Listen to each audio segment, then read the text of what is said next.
I'm very happy to participate in this event because this is the first time, in fact, in which the representative of the five blue zone are together, and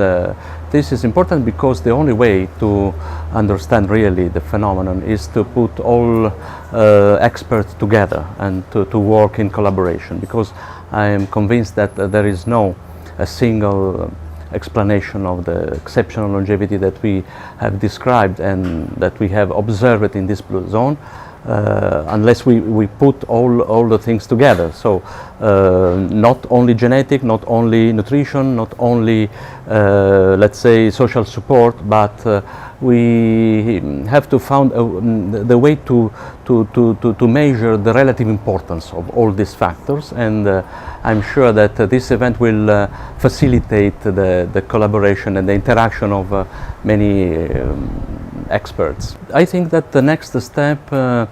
could be to, first of all, to put all of the data already available, because in each of the blue zone we have collected, in Sardinia for example, we have collected a lot of data at municipality level and even at individual level, and I'm sure that the other blue zone have done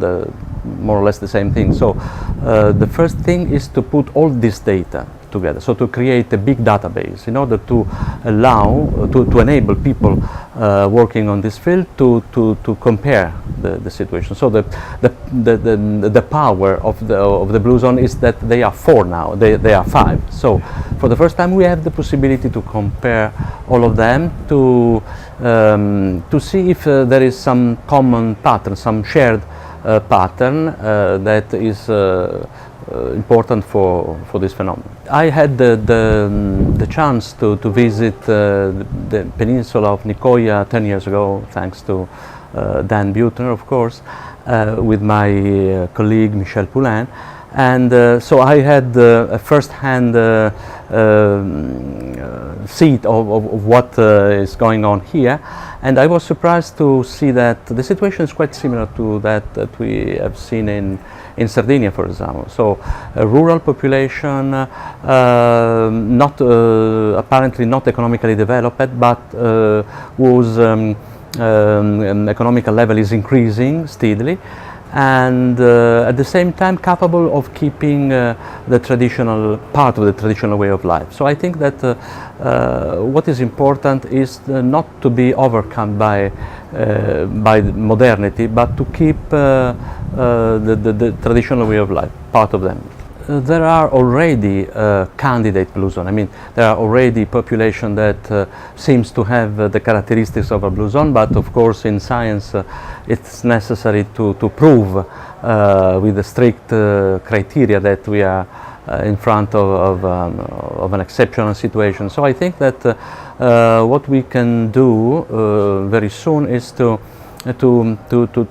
establish what are the rules that define a blue zone, because up to now the term was used in a sort of loose way, but I propose to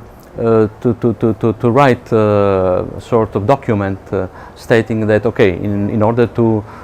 call a population a blue zone, we have to have A, B, C, D, a sort of criteria, and I'm really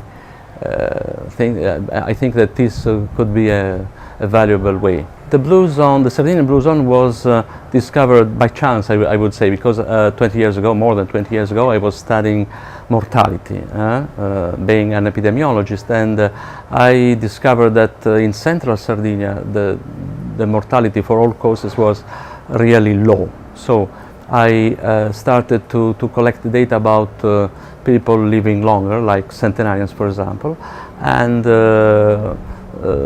I discovered that the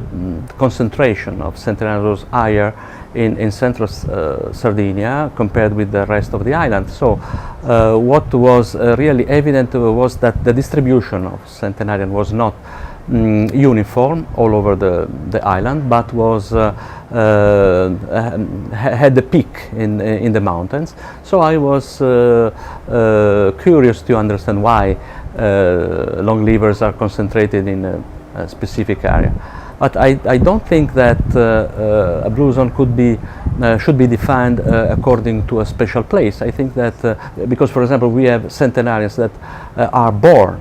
in central Sardinia, but they became centenarian outside, for example, in mainland Italy. So I think that we have to adopt a more flexible definition of what a blue zone is.